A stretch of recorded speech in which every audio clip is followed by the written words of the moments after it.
সারা বাড়ি তন্ন তন্ন করে খুঁজেও মাকে পাচ্ছিলেন না ছেলে সাদ ইবনে আজিজ। পরে মায়ের হাত বাঁধা রক্তাক্ত মরদেহ পাওয়া যায় ডিপ ফ্রিজের ভেতরে। রোববার বিকেলে বগুড়ার দুপচাচিয়ার জয়পুরপাড়া এলাকায় একটি ফ্ল্যাটে ঘটে এই নৃশংস ঘটনা। স্বজনরা জানায়, দুপুরে ছেলে ও স্বামী মাদ্রাসায় থাকায় বাড়িতে একাই ছিলেন গৃহবধূ উম্মে সালমা।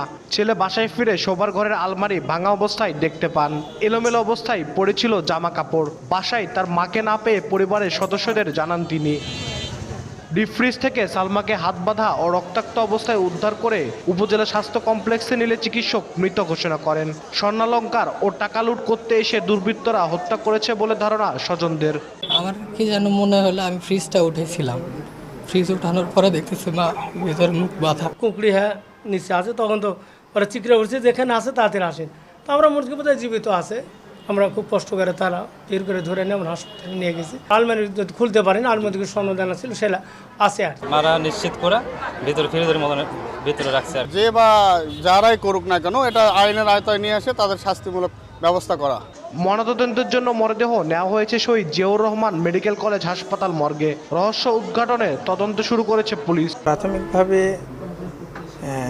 আপাতত একজন মারা গেছে, এটাতে তো বলতেই পারি হত্যার ঘটনা।